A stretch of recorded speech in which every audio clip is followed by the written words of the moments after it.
আজকে দেশদ্রোহী বানানো হচ্ছে, এই কি রাজনীতি হওয়া উচিত?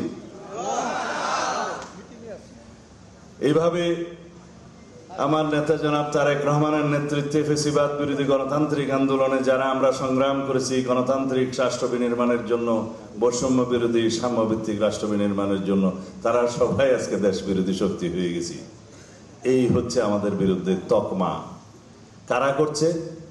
যারা আমরা নির্বাচন চাই, যারা আমরা গণতান্ত্রিক উত্তরণ ঘটাতে চাই এবং গণতন্ত্রের কথা বলি, নির্বাচনের কথা বলি, গণমানুষের কথা বলি, তারা বাংলাদেশের বিরুদ্ধে হয়ে গিয়েছে কিছু কিছু কুচক্রী মহলের। কারণ তারা চায় না কোনো নির্বাচন, তারা চায় না বাংলাদেশের গণতান্ত্রিক শক্তভিত্তি, তারা চায় এই দেশ সব সময় বিদেশ নির্ভর থাকুক।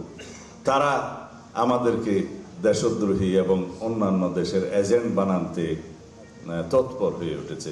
আমরা যে বৈষম্যহীন সমাজ বিনির্মাণের জন্য সংগ্রাম করেছি, আজীবন গণতন্ত্রের পক্ষে ত্যাগ স্বীকার করেছি, অবিরাম সংগ্রাম করেছি ফ্যাসিবাদের বিরুদ্ধে, আমরা সেই ঐক্যকে কেন যেন নষ্ট করতে চাচ্ছি।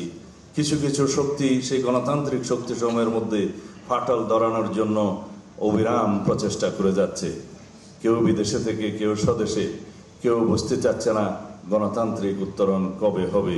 আমরা সেই গণতন্ত্র, যে গণতন্ত্রের জন্য আমরা রক্ত দিয়েছি, আমাদের অন্যান্য দাবির মধ্যে প্রধানত দাবি ছিল আমরা ভোটাধিকার চাই, আমরা গণতন্ত্র চাই, আমরা সাংবিধানিক অধিকার চাই, আমরা বাংলাদেশে right to speech, right two association এবং ফ্রিডম অফ প্রেস চাই। সেজন্য আমরা সংগ্রাম করেছিলাম।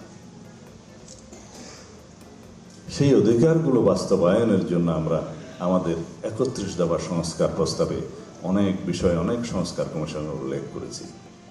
আমরা সেদিকে না গিয়ে পরস্পর আমাদের মধ্যে বিভক্তি সৃষ্টির মধ্য দিয়ে কেন জানি একটি গোষ্ঠী তাদের ক্ষমতাকে দীর্ঘায়িত করার জন্য অথবা ফ্যাসিবাদী শক্তি এই সমস্ত কূটচালের মধ্য দিয়ে আবার পুনর্বাসিত অথবা ফিরে আসার জন্য চেষ্টা করছে।